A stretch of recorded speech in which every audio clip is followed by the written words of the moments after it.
Welcome to the Halliwell Manor. I'm Max. And I'm Tina. And we are here to discuss Season 7, Episode 8 of Charmed. Charmed Noir.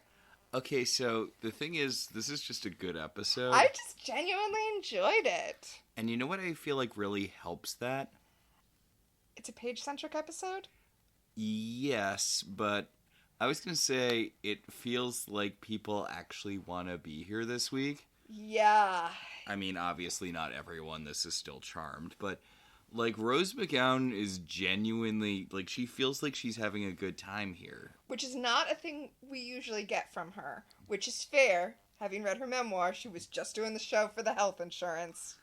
Before we started doing this podcast, if you had asked me which sister was my favorite, I don't think I could have answered you. But now, here we are, like, a third of the way through Season 7. I feel like I can confidently state Paige is far and away my favorite. Oh no, dyed in the wool Piper, man. Yeah, I know. She's so mean. This is a pro-mean woman household. We do love our badass brunettes in here. Yes. But not speaking of mean women, this episode starts with book banning, a not fun subject which is just getting more and more not fun as time goes on. Yes. So basically, a librarian and a professor of some sort who is a gnome, like literally dressed like a garden gnome with the red hat and everything, like David the gnome from the Nick Jr. cartoon. Yes, the one that ends with David and his wife dying. Sure. Anyway, he's arguing with the librarian about all these books that shouldn't be in the library. They're all, like, real-world fiction books, like Lord of the Rings, Narnia, etc. It's weird. Yeah, well, they're not all real-world books. Sorry, I'm getting ahead of us. But, like, I mean, I guess it makes sense that a magic school would also have a fiction section. But his arguments that, these books are historically inaccurate and don't really portray real magic. Yeah, they're fiction books in universe, too. No one's pretending Lord of the Rings happened. Okay, a couple of things. Yes. So, he is stating as his justification for this the thing where Lady Godiva came out of the book a few a few episodes ago. Hey, that was a history book. No, so here is my point. Like, his argument, therefore, seems to be we should not have anything in the library that could have something come out that would be dangerous. But that's just all books, right? Seriously, this is magic school. And this is, like, the main thing that happens with magic books. They come to life or you get sucked into them. Those are the two things you do with magic books. Or books in a magic library. Or books in a magic library. The other thing is that he complains that Wizard of Oz is sizist, and not to be pedantic. Wait, no. To be pedantic? Yes. In the novel, the Munchkins are kind of short, but they're not little people like they are in the MGM movie. Yeah. So, I don't know. It kind of reminds me of that episode of Friends where Joey reads The Shining and Rachel reads Little Women and they decide to switch books. Uh-huh. And whoever, I can't tell if it was on purpose or not, whoever was writing the episode, everything they wrote about The Shining is stuff that happened in the movie and not the book. To such a ridiculous degree that I feel like it had to have been on purpose. I was going to bring up in Seinfeld, which I know you don't care for. Yes. When George joins a book club and they're reading Breakfast at Tiffany's, and he talks about Holly hooking up with the narrator at the end, even though in the book the narrator is gay. So. Is that called out in universe? Or? Yeah, he gets called out. He gets called out in universe. It's not a Friend situation where I genuinely don't know if the writer actually did not read The Shining and just happened to stumble on only referencing the movie. I think that's probably the case. But yeah, Friends aside,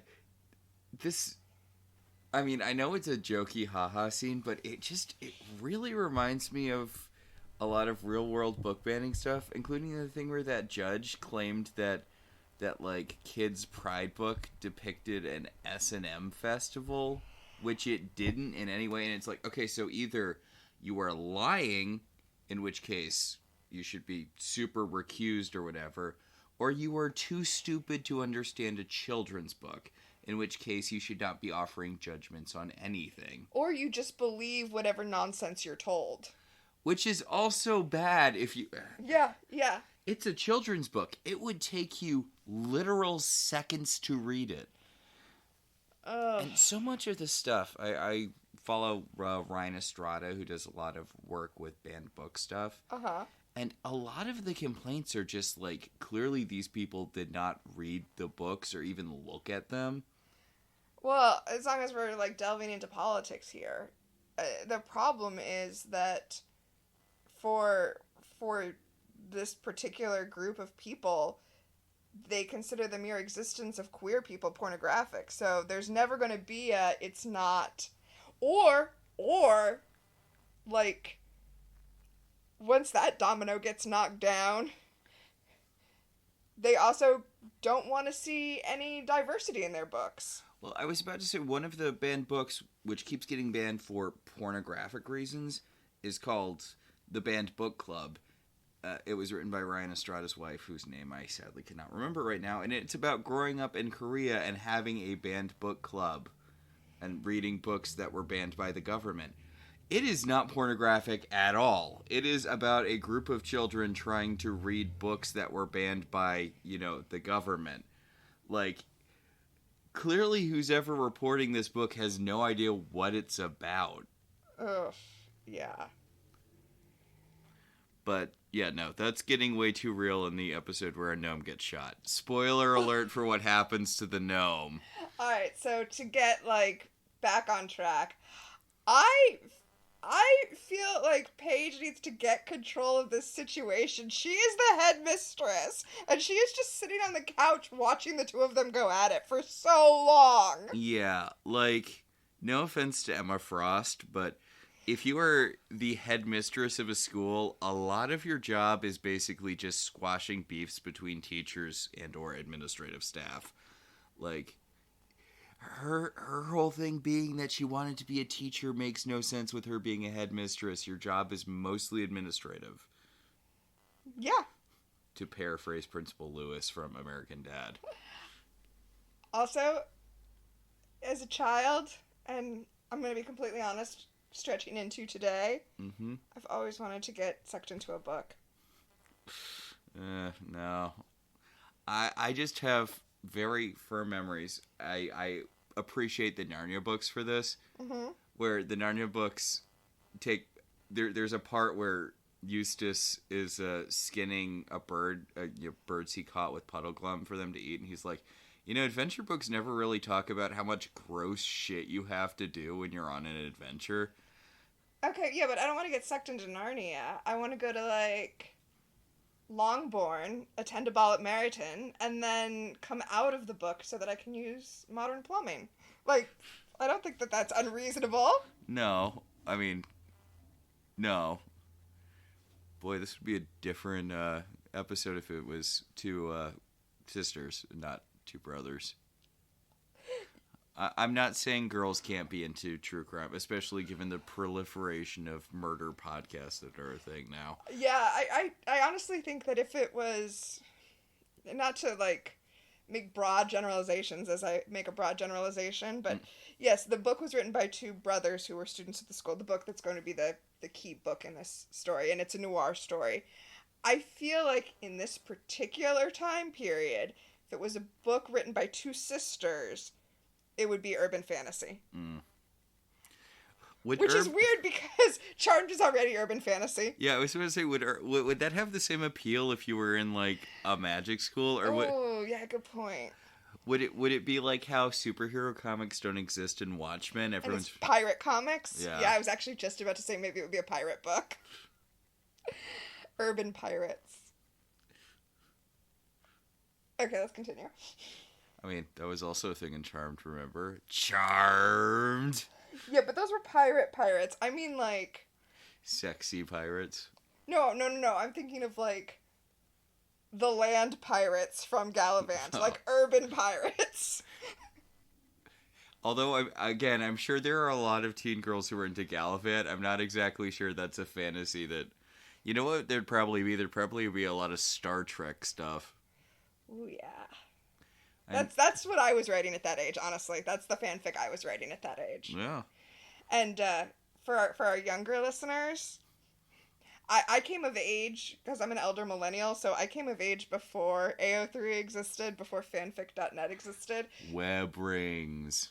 Yeah, but my fan fiction was written in a spiral-bound notebook that I passed back and forth on the bus with my writing partner who wrote the other half of it. Oh, old school style. Yeah, our fanfic was epistolary, so it was actually a lot like my understanding of how Tumblr RP blogs were back in the day. Ugh.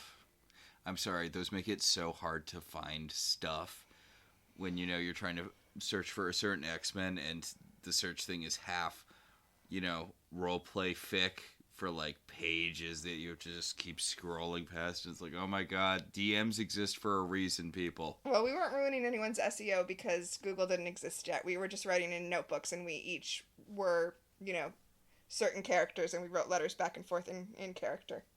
In Star Trek? Yeah. Okay.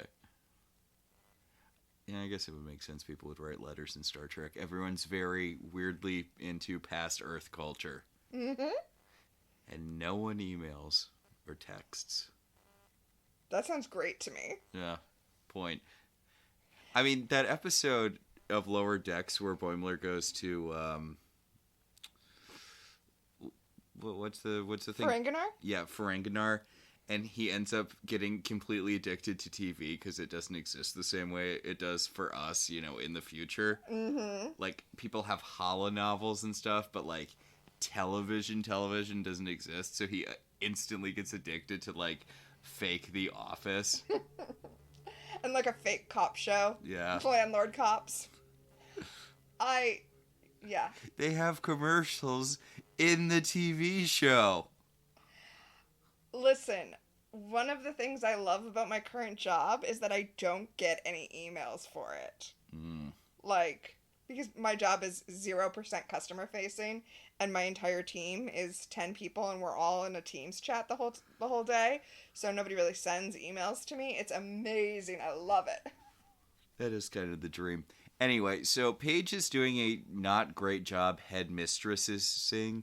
Boy, she's already really bored with this plot, and it's been 3 episodes where she's actually had to do magic school stuff? I mean, I can't blame her, because one of the things about Paige that we know is that she actually really enjoys the magic, and now she doesn't get to do the magic, she has to do the administration? Yeah, that sucks.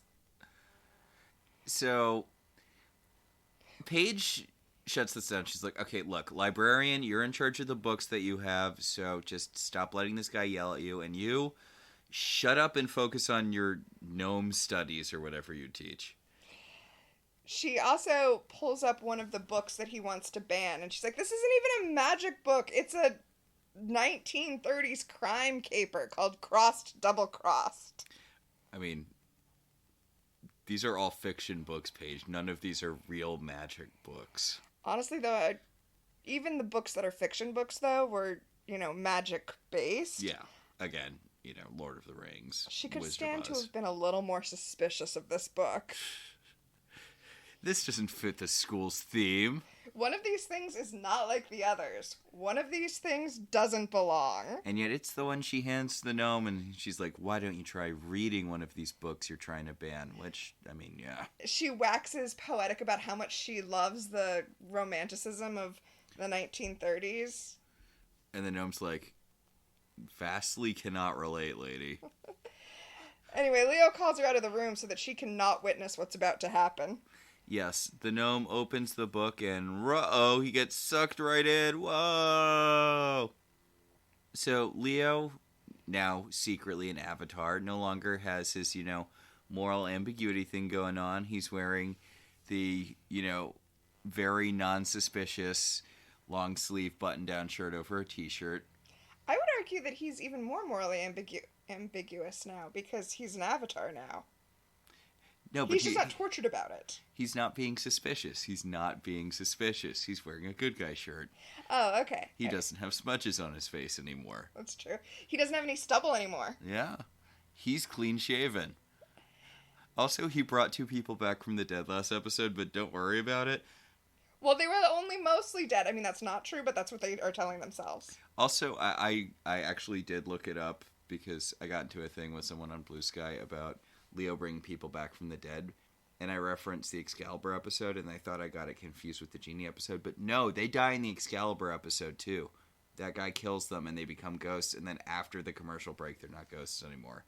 I re-looked this up just to check. Now that you say that, I do remember that made no sense. Yeah. Alright, so... I was going to post a thing about it on Blue Sky, and then I was like, no, wait, this is me being too obsessive about this stuff. But I can mention it here, because, on topic. Alright, so Paige, when she returns to the central room, I mean, I think we're supposed to feel like it's a library, but it's basically the one main set they have for magic school, so it's everything. Anyway, she returns to that room, and the gnome is lying dead on the floor. Someone has shot the gnome. And the librarian is just so sad. Yes, the librarian did not get along with the gnome, but... That doesn't mean she wanted to walk in and see his, bled out body. Yes, much like that thing she said about Gideon, love him or hate him. She is sad that her coworker has been murdered. And Phoebe bursts into the room and completely misjudges the situation. I don't know. She started getting premonitions again, so she's got at least one of her active powers back. I don't think she's supposed to have her empathy back because of how horribly she misjudges the situation. But she also is explaining to the librarian her feelings as though she still had her empathy power. Yeah, but she thinks her feelings are that she got dumped and she's sad about it. Because I guess, since we're talking about genre shifting, and I might just be thinking about this because of all the tie-in novels I've been reading, but Phoebe forgot she was in Charmed and thinks that she's in Sabrina the Teenage Witch, and that's the issue she has to deal with this week, is some witch getting her heart broken and not, a gnome getting into a book and getting shot. Yes, she is comforting this woman about getting dumped while the gnome's body cools literally 3 feet away from her. Well, to be fair to Phoebe, she's really distracted because she has a calling now. She's decided that she is Cupid for the whole city, and she's doing this thing where she's getting all of her readers to hook up with each other. Yeah, this is going to be Phoebe's horrible little obsession for a while. It's not fun. Don't love it. I don't know. It sounds bad, but I kind of miss when she was just looking for a guy to knock her up. I mean, at least she was using her powers. Yeah. Alright, so... I mean, I know she got dinged for personal gain, but, she was just trying to have a baby. Everyone loves babies, right? Come on. Yeah. Alright, so Paige decides that she needs to solve this murder as headmistress. So the first thing she does is lock the librarian in a crystal cage. Don't move! Just in case you did it. Girl. You can't just lock teachers in cages. Yeah. That's a little extra page. A crystal cage? Come on. Innocent until proven guilty, right? Also, I mean, I know magic is obviously involved, but I feel like Charmed kind of forgot the whole people can't die within the halls of magic school, even though I know what you're going to say. What am I going to say?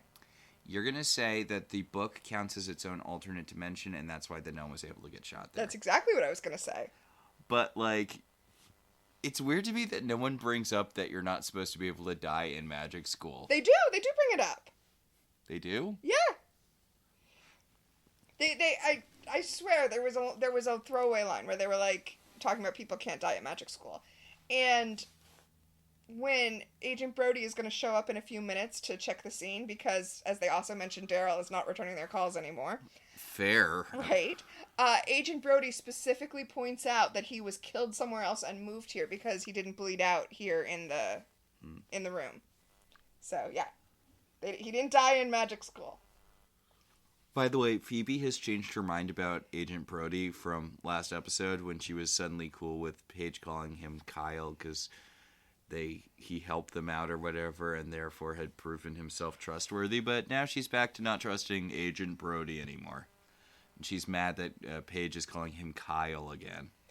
And she's also mad that Paige is going to bring him in to help her investigate this. And it's like, what else is she going to do? Well, remember, they need to interfere with Leo and Piper's love life. I'm sorry, I meant how else is she going to solve the murder, not what else is she going to do, because you're right, Phoebe could care less if this murder gets solved or not. And especially because she wants Paige to be available to babysit so that she can send Leo and Piper on their romantic date. Yeah, for some reason because of the whole Cupid thing. She's all obsessed with getting Piper and Leo back together, but I thought they just kind of casually started being back together again. Like, this episode is sort of about them reconciling, but they already kind of got back together earlier. Okay, so I actually don't have a problem with this. I mean, I guess they conspicuously avoided having the define the relationship talk. Well, I made a note of why this doesn't bother me. I wrote it down in my notes. All right. Because they were kind of back together, and Piper was ride or die when Leo was all tortured. And now that he has secretly become an avatar and is just cool again, Piper has been pulling back, Leo says, because she thinks he got better too quickly, which is both incredibly on-brand perverse of Piper to be like, wait, no, now you're too stable, but also is a good instinct to be like, wait, why are you so stable right now? Yeah, I feel like in the universe of Charmed, suddenly having a severe personality shift is almost always cause for alarm. Also, people using new accents. Yes. Which Leo isn't, but, you know. Alright. At the club. Oh, Paige, when Phoebe's talking about needing Paige to babysit so that Piper and Leo can have the, blah, blah, blah, blah, blah. Paige casually orbs Phoebe away without touching her, like, from across the room. She orbs her away the same way she does objects. Like, not the way she orbs people, but the way she orbs objects. She waves her hand at her, and she says, like, home or something to send her home. Okay, this is an incredibly broken thing for Paige to be able to do, which is why I don't think she ever uses it again. Before or since, I don't think so, but I kind of love it. It's so dismissive. But also, like, this would be a huge expansion of her powers if, it was something that stuck around and she ever used it again. Yeah.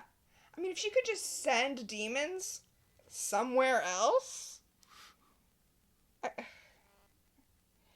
Anyway, at the club, Piper is polishing glasses, like bartenders do, and one of her glasses turns into a rose in her hand, which I find annoying because she had just finished polishing that. And then the entire bar is all of a sudden filled with roses now. And it's Leo, and Piper's like, Leo, what if someone saw that? And he's like, I can sense when people are around. It's like one of my very basic powers, Piper. I mean, still irritating. Yeah, I mean, look, not to be the exact kind of downer that it annoys me when Piper is, but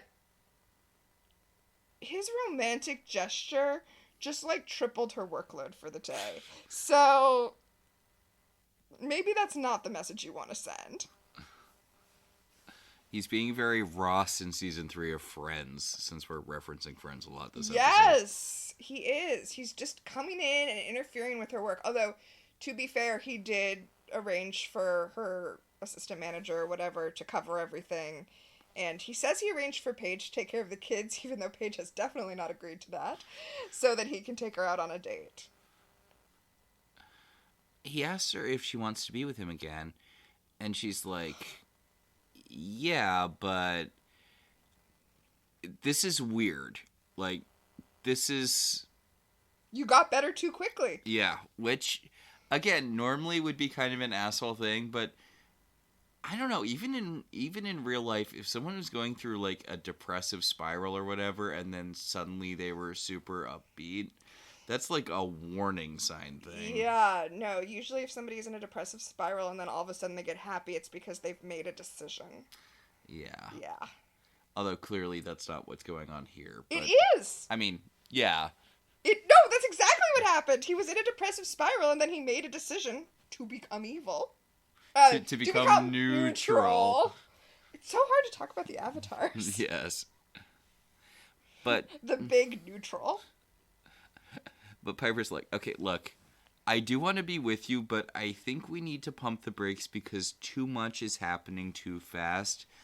And I want you to be with me and I want you to be with the kids, but I want you to be stable. And it feels like you're just really overcompensating from the whole stubbly guy murdering demons, doesn't trust anyone thing. This feels like an overcorrection. When you're back to being regular you, we can have more of a conversation about this. Mm-hmm.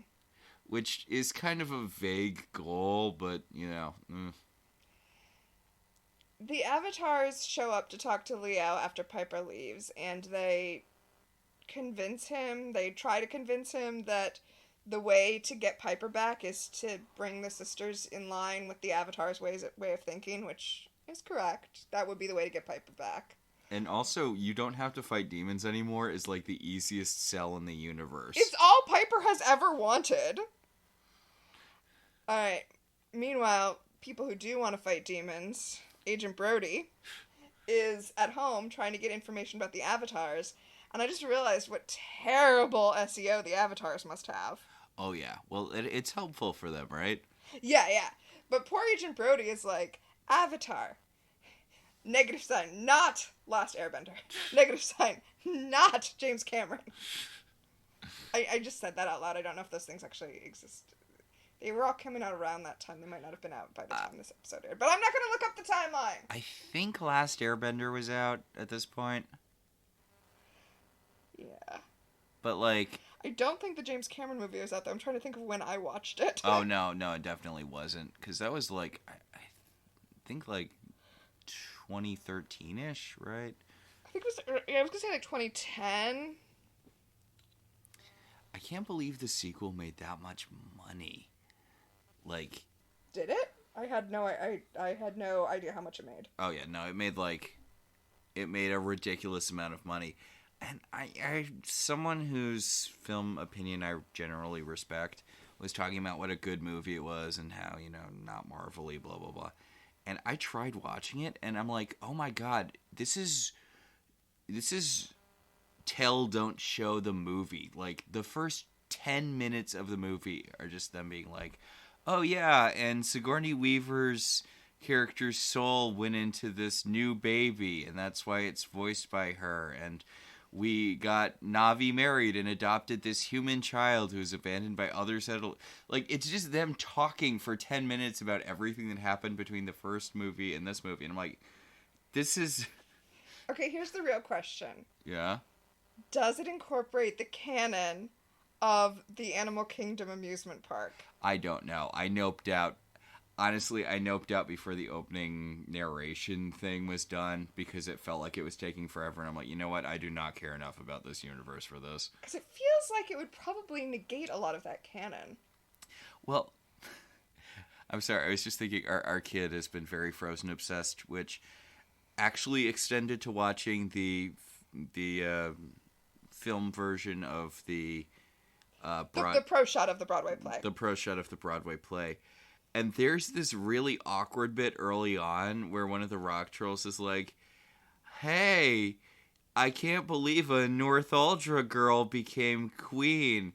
You all watched Frozen 2, right? We're referencing the fact that Elsa and Anna's mom is Northuldra. I hope you watched Frozen 2 or this sentence will make no sense to you.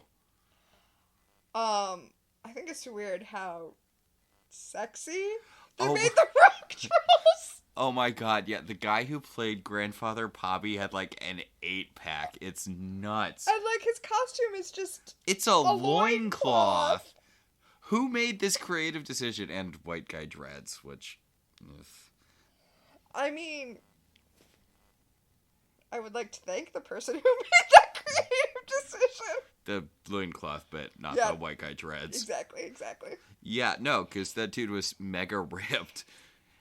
It was choices were made. Hey, we're gonna make the grandfather rock troll character from Frozen hot.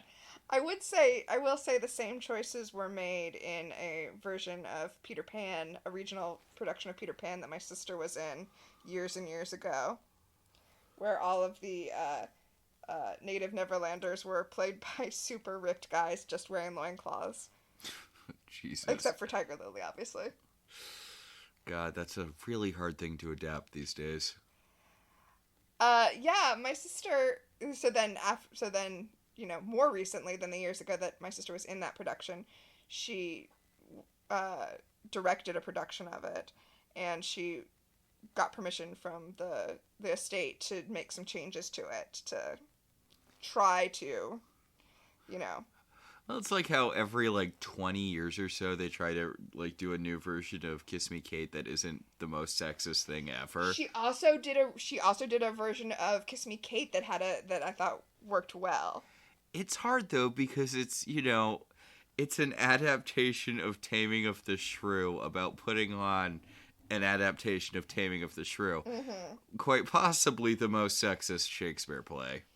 Yeah. Which is weird because I really feel like 10 Things I Hate About You is... They did a pretty good job with it. Yeah.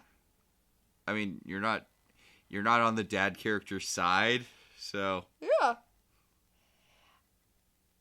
My sister also did a production of Hair that I saw when I was scrolling TikTok. Somebody put it on TikTok. Because she had a moment at the end of the play when they all come together and they're all holding up their protest signs, and they all flip their protest signs over, and they're all modern resistance signs on the back. It was actually a really cool moment. Whenever I think about adaptations of Hair, I think of it's not an adaptation of Hair.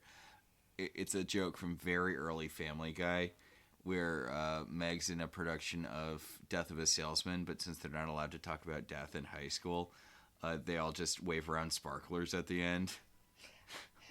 Unaliving of a salesman. God.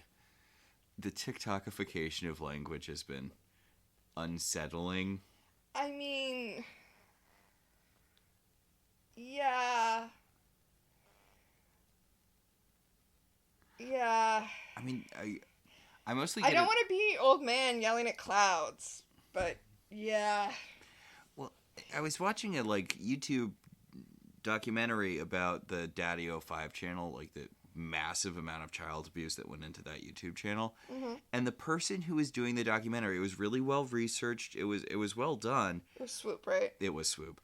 But she doesn't say a lot of words because I guess they get you dinged by the algorithm or something.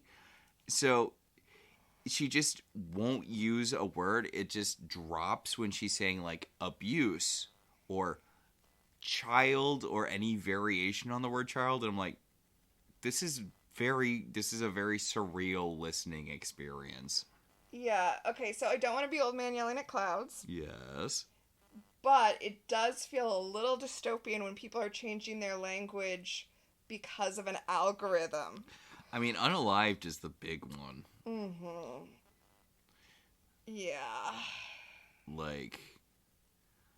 It's weird when you can't say the word kill or die or dead or deadsies, deadwood. Anyway, Charmed. What were we even talking about? Oh, we were talking about the gnome who got unalived. Yes. The gnome who got unalived when he got shot a whole bunch in the face and or chest. I'm sorry, I think you mean when he was pew-pewed. Yes, oh my god. Is that what they call getting shot? Yes. Jesus Christ. It's like you're an incredibly morbid baby. Pew-pewed. Good lord. Yeah, okay, I'm sorry, one more thing. It just actually reminds me of a bit Patton Oswalt did about how much dirtier bits sound when you try to make them sound clean, when you substitute words into, in the place of swear words or sex words. Yeah. It's what happens when you find a stranger in the Alps. So, Paige has brought in Agent Brody to clear the librarian of gnome murder. Okay, so he uses a chemical to test her hands for gunpowder residue, and because she comes up clean, she therefore has not fired a gun, so she clearly did not kill the gnome. And... Or she could have cleaned her hands using magic. Right? No, that's exactly my point. Or she could have fired the gun with magic. Like... Magic exists. Or she could have just, like, telekinesis to the bullets through him. Like, there's... Yeah. But, yeah, for our purposes, we're assuming she's innocent because she doesn't have gunpowder residue on her hands. She is weirdly cool about the whole being held in a crystal cage thing. Like, I guess she was only there for a couple hours, but still. I mean, her previous employer tried to kill a child, so I guess it's all relative. Love him or hate him. Oh. So, Brody's looking around the library where the gnome was killed, you know, for evidence gathering purposes, and he's like, so, any of these magic books about the avatars? Because that's my one thing. Well, once he's done helping Paige solve this murder, she tells him he can go through the library and find any Avatar books he wants. I mean, I guess the librarian will be thankful to him for clearing her name, because I was like, this seems like the sort of thing you would need the librarian's help for. Yeah, well, she put the librarian in a crystal cage, so I think the librarian's gonna do whatever she tells her to now. Oh, different angles here. It's like she's not gonna want to help them because of the whole murder thing, and you're like, no, she's gonna want to help them because Paige is very, very ruthless, even at this point. Now, the librarian has brought up that, you know, previous to this, the librarian brought up that there was another person who was shot at magic school before this. And it was the Mullins boy, his brother did it, and then nobody ever found the brother.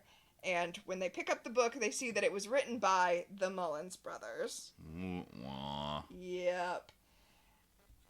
Oh, and this happened like 20 years ago. Yes. So they pick up the book, they flip through it, and then, of course, they are sucked into the book. Yeah. They see a little bit about the gnome getting shot, and Paige is like, oh shit, he got sucked into the book, and then they get sucked into the book. I kind of really love that moment. She realizes it's just a second too late. She's like, wait, no, close the book! Ah, too late. Crap, Rudinaj's trapdoor backwards. Yes.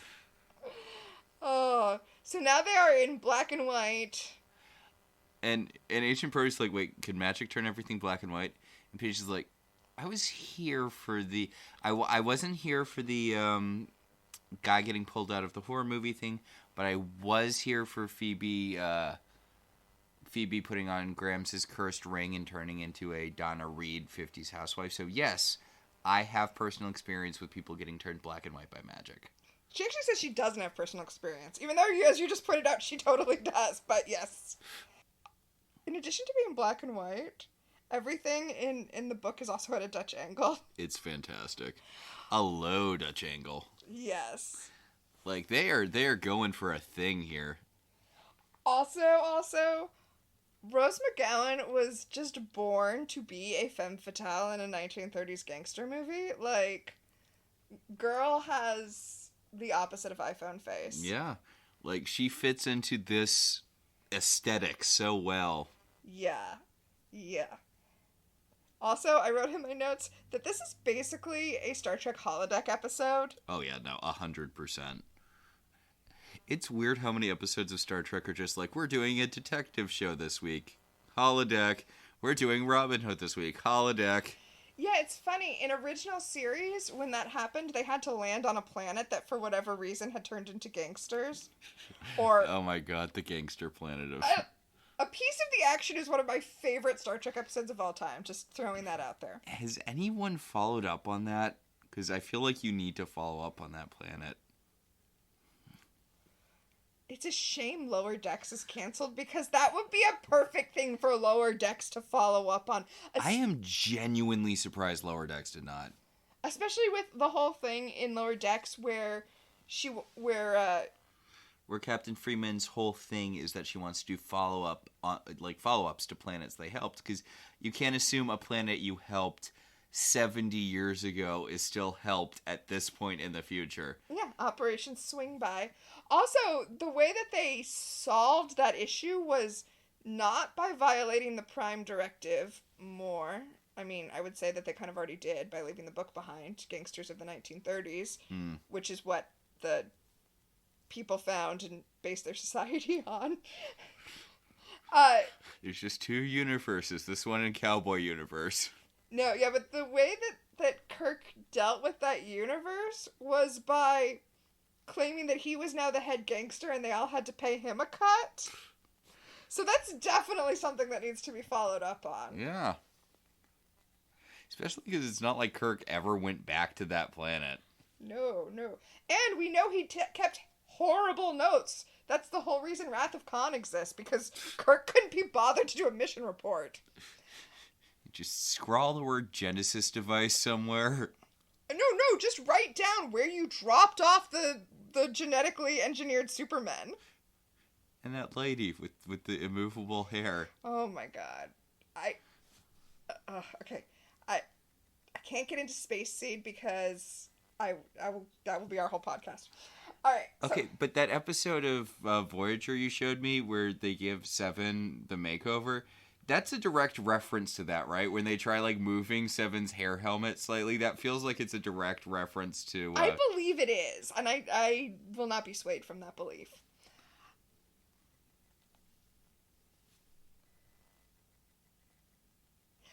I'm sorry. I got distracted talking about gangster planets. What I was saying is that on original series, in TOS world, they were fine just sending people to Greek God world or Gangster Planet or whatever planet.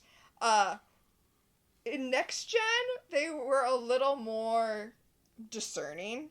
They couldn't just have planets made up of gangsters. They had to go to a holodeck adventure.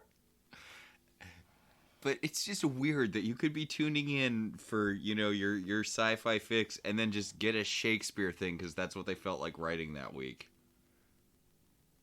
Yes. It's also weird that they did it on Voyager, given the premise of Voyager. We have very limited resources, but we're going to create this Scottish town everyone gets to roleplay in. Fairhaven. Delete the wife. That callback that got in Lower Decks. I miss my wife.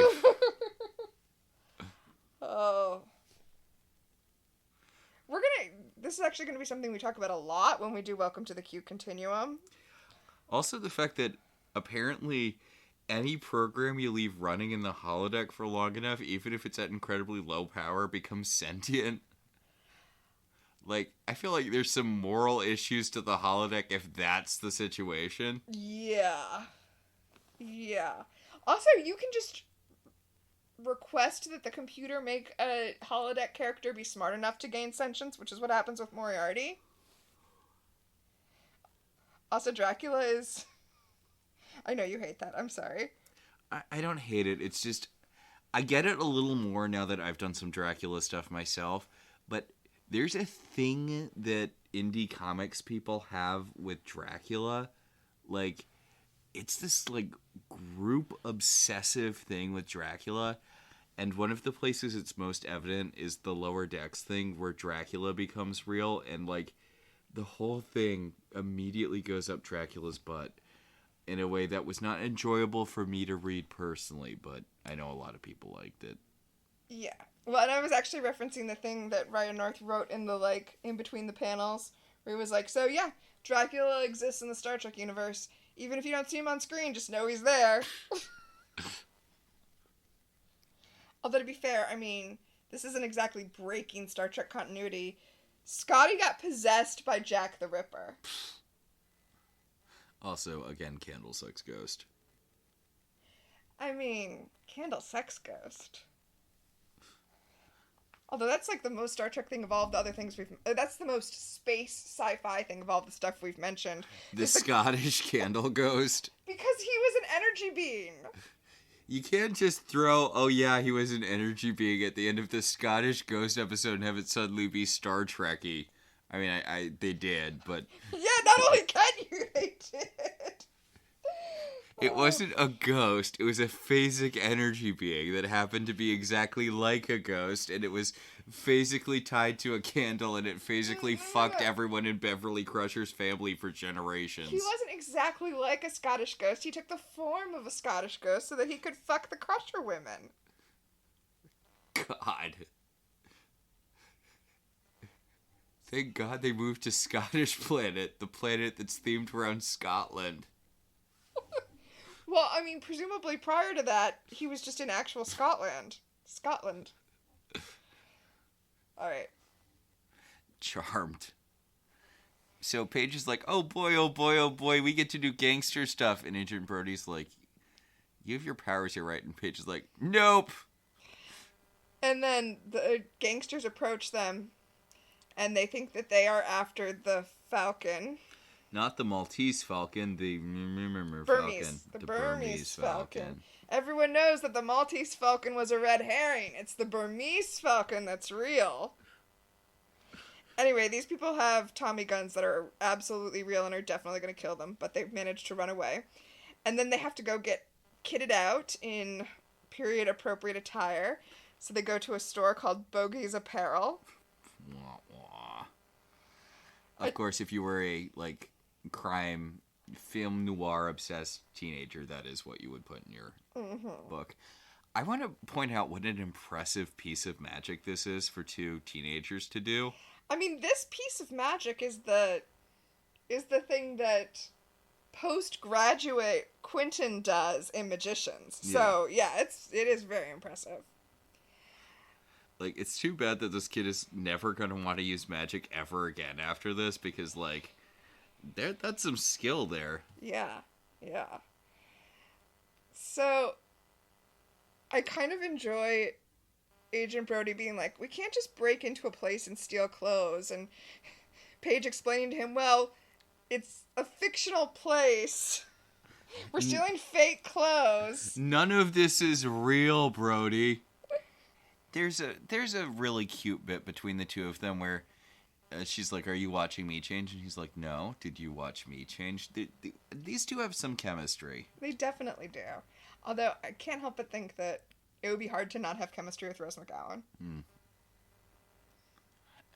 I like how she's putting on her makeup. She is into it. She is 100% ready for this situation to happen. Yes. Ever since she found out about magic, she's just been waiting for this. So, the police come to shoot them because, that's what they do. And they escape out the window. But the police have a little, red herring line, about, oh, we're gonna catch them and blah, blah, blah, blah, blah. Falcon. Yeah. And remember, everyone wants this Falcon. Well, yeah, it's the MacGuffin. It's the MacGuffin. So, back at magic school, Piper and Leo are questioning the librarian because Brody and Paige have disappeared at a very inconvenient time, which is after they have cleared her name, but before they have communicated that to anyone else. Yeah. I'm sorry, I said Piper and Leo. I meant Piper and Phoebe. Yeah, they notice the book, the, crime book on the floor of the library. Crossed, double-crossed. Yes, Phoebe picks it up and has a premonition, so we're getting those again. That's nice. It's nice we're getting premonitions again. Okay. Is that the only one of her active powers she got back, though? I think so. Also, this premonition pissed me off. Go on. Okay, because it's a past monition. Mm-hmm. She picks it up and she sees Brody and Paige being sucked into the book. And it's such a cheat. It's a writing sheet that they were like, wait, how are they going to figure it out? Well, I guess we'll just have Phoebe touch it. I mean, that is the thing about having a psychic character. You get to fill in, you get to move a plot forward by just having their powers, function. Yeah. I guess. I guess. You can't be mad Phoebe had a premonition in this show. It happens so rarely. Even if it is just, okay, we need to have everyone on the same page. Boo! Yeah. Alright, so back in the book, Paige and Brody have found the detective agency, the Mullins Brothers Detective Agency, and she's explaining some noir tropes to him, and I'm like, I don't believe that an FBI special agent is not super familiar with noir tropes, but okay. So, the Mullen brother is like a kid. Yes. He this was written 20 years ago, but he still looks 17. And the crime boss, Johnny the Gent, is in his office, so they can't speak freely to him. Yeah, and he's like, I know you know where the Falcon is. And, Paige is like, oh, so this is going to be a thing all episode. This is the thing, right? I do like Brody is like... Brody calls him out. He's like, the Burmese Falcon, really? That's what you're doing here? Total ripoff.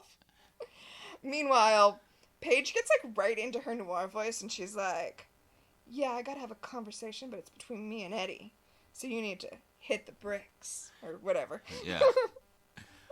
I'm a dame with legs that don't quit, so that means I need to have a private conversation with Mr. Detective here.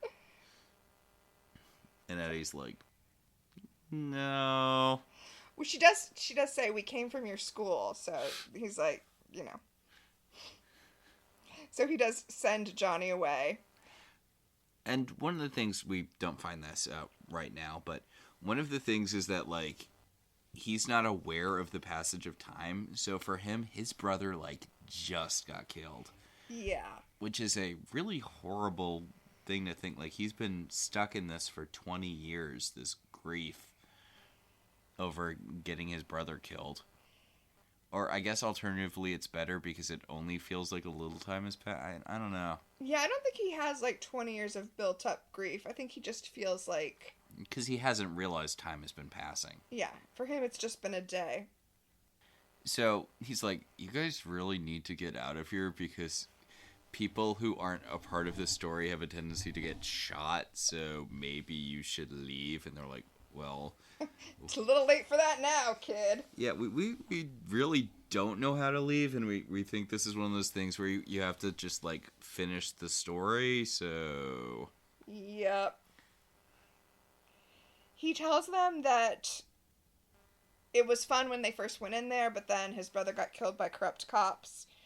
He also makes it clear, like, he's like, my brother was the brains behind this, like, he was the real force behind this story. I was just there for support. This was like his project. And so I got the impression, even though they don't explicitly say this, I got the impression that his brother was the one who wrote the narrative and he was the one who had the magic to generate the book. Yeah, I mean, clearly they were both magical kids because they were at magic school together, but yeah, I feel like he's really the engine behind, like, his brother created the world, but he's the one who's powering it.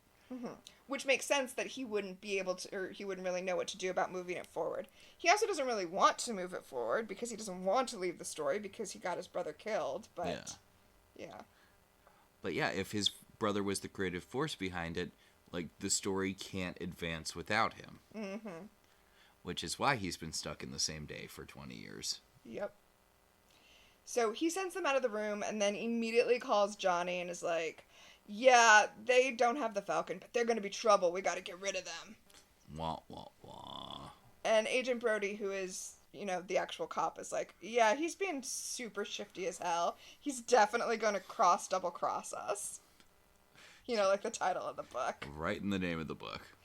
And Paige is like, no, he's an innocent. His whole thing just reeks of innocence. Which, they're both right. Yeah. So. Eddie comes out of the office and he says that he just got a source about where the Falcon might be and posits that them entering the story was the impetus to push it forward. Which isn't true. He's just going to try to get them killed. But that's an interesting theory.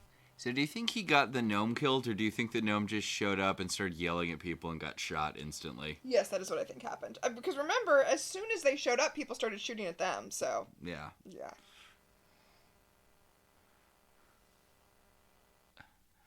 So,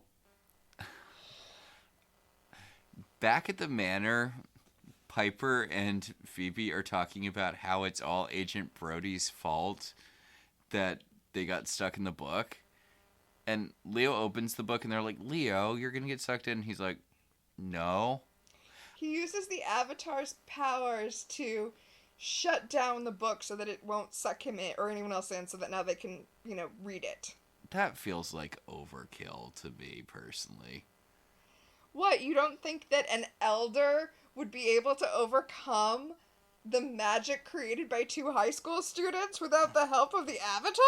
Yeah, like, we actually see the Avatar show up and help him resist getting sucked into the book. Dude, you could do this on your own. Come on. I really think that if we start pulling this thread, the whole episode falls apart. Nobody was able to overcome the magic that these 2 teenagers did. So, Leo opening the book without getting sucked in has allowed them to, A, catch up, like read and catch up what's going on, and also try to affect the plot by writing stuff into it, which, Yeah, they're seeing the plot being written, in front of them on the page in real time. And it says that Lana and the Fed, which is what the book is calling them, have been betrayed by Eddie. So Phoebe grabs a pen and writes on the book that their car gets a flat tire, which we see in the book then does happen.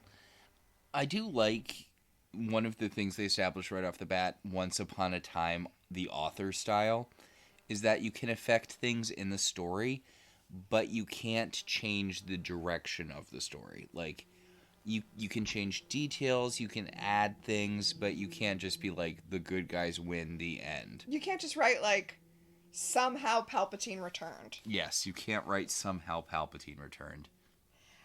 I did write in my notes, when they get the flat tire, Eddie's like, wait, something's interfering with my story.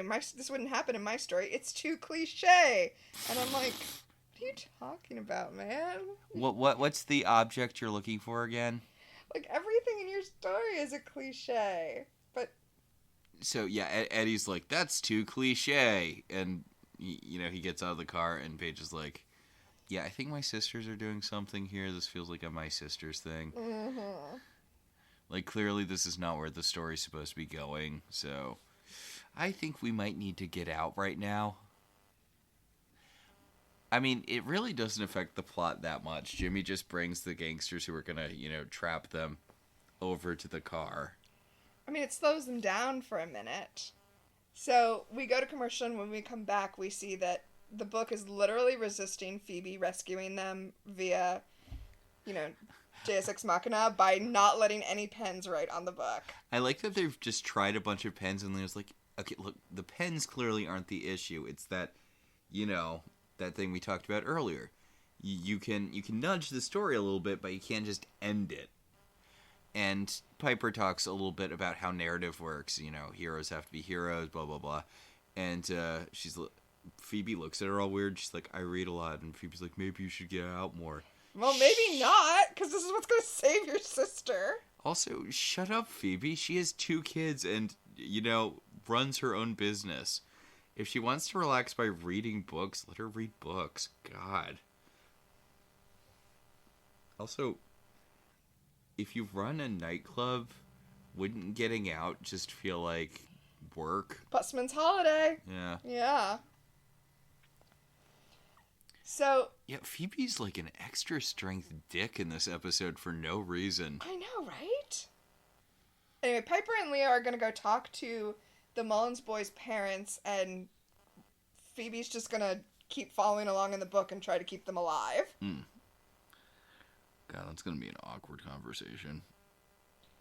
So, the corrupt cops have Lana and the Fed, Brody and Paige. They have them in separate rooms, and they're interrogating them.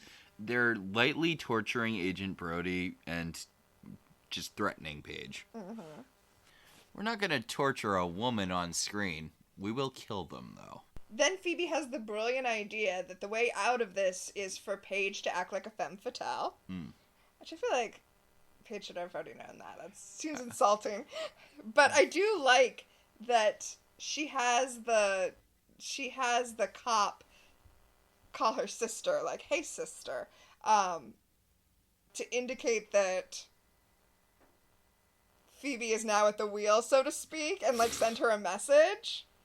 And the message that she sends is, you have to get out of this by being a femme fatale.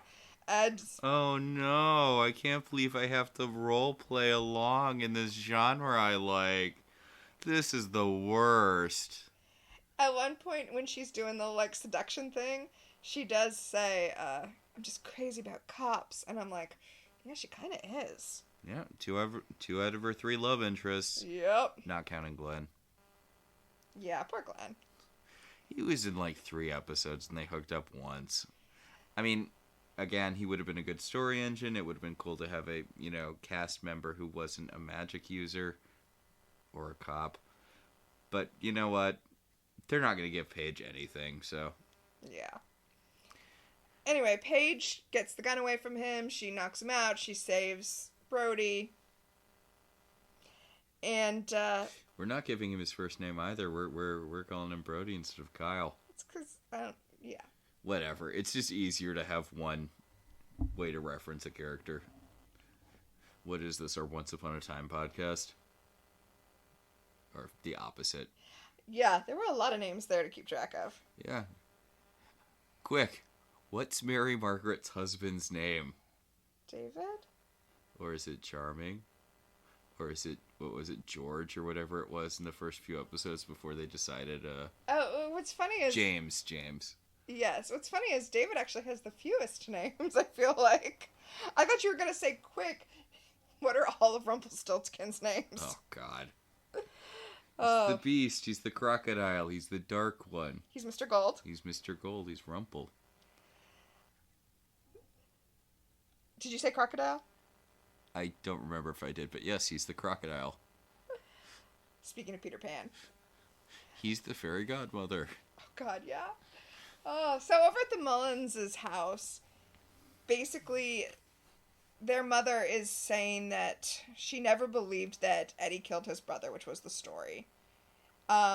She also points out that she and her husband have stayed together out of hope that their son will return to them. Which, let's make this a thing we can take and, make about us. But it feels weird that the husband isn't there for this. That is weird, yeah.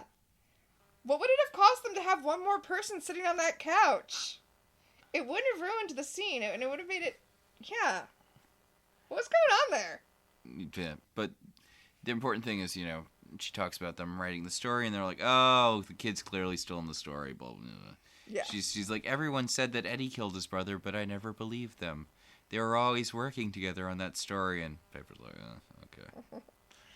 Back in the story, Brody is explaining to Paige why he is now sure that the kid isn't innocent, even though before he said he was, not. And it's because he himself went through trauma. And when he went through trauma, he fell in with a bad gang too, and he could have become this kid so easily, so... Yeah. Nothing is ever anyone's fault. Yeah, Agent Brody, you could have become the kid who wrote the magical story that traps people in gangster land. But yeah, he also says that Eddie thinks that the cops killed his brother. But obviously, it was Johnny, the head gangster who's hanging out with him, who killed him. So, okay. Yep, that is the case. As I pull it apart, I'm not sure why that's helpful.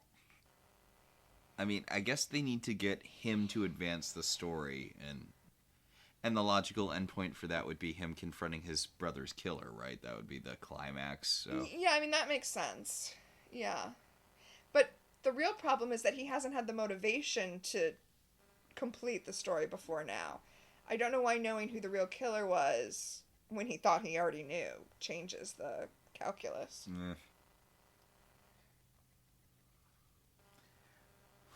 He just needs someone to show up and kick him into gear. Yeah, I guess so. So them showing up did advance the story. Yeah. So they return to Eddie's office, and Eddie is not there. It's just Johnny, who immediately shoots Brody. And I was like, wow, good thing Leo can bring people back from the dead now. Oh, wah wah. Not that he brought the gnome back. Fuck you, gnome. It's okay. Brody's only mostly dead, but for real, he should have had the Book of Shadows tucked in his front pocket. Yes, he should have. Oh well. But they do clearly establish, they're like, okay, he's been shot and he's dying, and the gangster's like, he's not dead yet, but forget about him. He's gonna be history in a few minutes. Enough time for if there was some sort of magical being who could interfere, then that would probably save him. But as of right now, he's dying. So, and you'll be dying too if blah blah blah. And Eddie comes back and he's like, oh shit. Johnny's like, they were here to kill you. And Eddie's like, well, since she's the headmistress of my school, I think you're probably lying about that. He gets out of he's gonna get out and he's gonna be like, wait, so what happened to Gideon again? Oh my god. Because, Gideon was definitely the headmaster when he was there, right? He missed a lot. That was a significant 20 years that he was out for.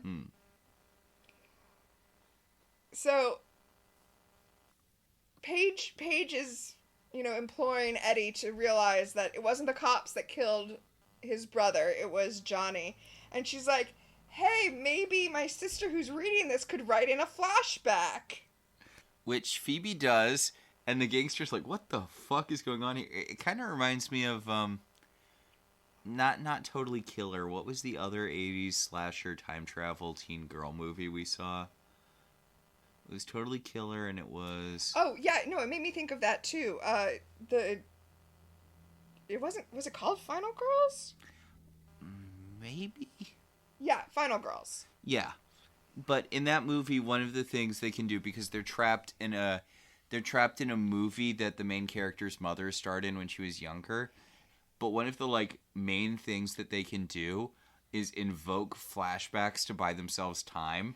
Yeah, they start telling a story, and then it, fades into that story. Yeah. But, they do a flashback, and, the kid sees them shooting his brother, and he's like, oh, you guys are dicks. Mm-hmm. Well, guess what? I had the Falcon the whole time. I could have ended this whenever I felt like it. Well, he couldn't have. It needed to be in an appropriately dramatic moment. Yes. Which is now, so he takes the Falcon as though he's going to give it over to Johnny to end everything, but instead of giving it to Johnny, he breaks it, he shatters it, and the story ends. They all hop back out of the book. Well, Agent Brody kind of just flops out of the book because, again, shot. Yes. Leo runs over to heal him, or bring him back to life, depending on how dead he is. Yes. I guess just healing him, because I guess if he was bringing him back to life, we'd see the other avatars in the background lending their power or whatever. Yeah. I do like that Brody had a little, blood trickle on his mouth and it gets sucked back into his... But, yeah, he's like, oh, so magic can do this. That's way cooler than the guardian angel thing we had going on. Yeah, right? So, they all tell Eddie that he's a hero and that his mother still loves him and has been waiting for him for 20 years, so... That his brother would be proud if he wasn't, dead. Yeah. It isn't on him. No, it's not his fault at all. So now he can presumably go and live whatever kind of life he can. And the book is now finished, so now it's just a book. No one's going to get sucked into it. And the authors... Phoebe tries to hand it to him, and he's like, yeah, no thanks. Yeah, right? But the authors also changed from the Mullins brothers to the Mullins brothers and the Halliwell sisters. Wah, wah. And Piper agrees to go on a date with Leo because of the conversation she had with the other woman who was worried about her sons. Yeah, she's like, one of my sons died and the other one's been missing for 20 years, but it just made my marriage with my husband stronger because at the end of the day, all relationships are about hope, which I don't think is typically what happens when tragedy hits a family, but... Well, I think that's the reason that they were being explicit about it, because it's not normal. Yeah. And then Agent Brody is going to take Paige out for dinner. And Phoebe's like, I guess we need to get used to Agent Brody, whether we like it or not. And then they have this moment in his apartment, and there's like a red flashing light outside of his apartment to give it a very noir feel, even though it is now in color. Yes, Paige and Brody are having a conversation in his apartment. Yes. And they're doing the, like... noir talk. Yeah, and then they kiss, and the end flashes across the screen. The curtains close on a kiss, God knows we can tell the end is near.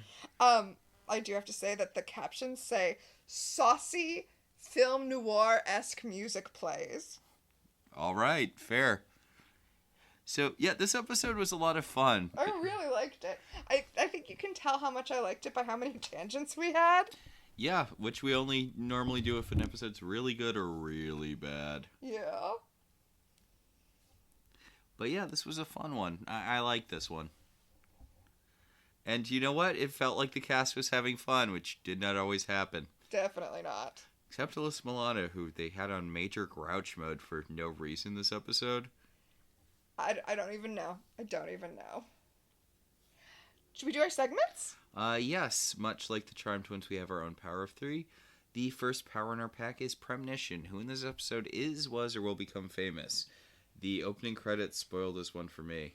Yeah, I wasn't going to tell you because he's so young that I only recognized him when he started talking, and then all of a sudden it, like, all came into focus for me.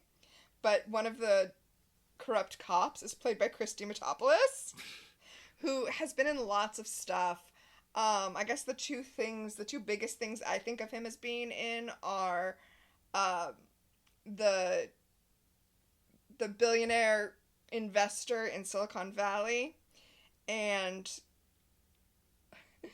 Brian the sound guy from The Office. Yes. But you might know him from being a voice in every cartoon ever. That too. He's a very prolific voice actor. And then there was another one, my great aunt's neighbor.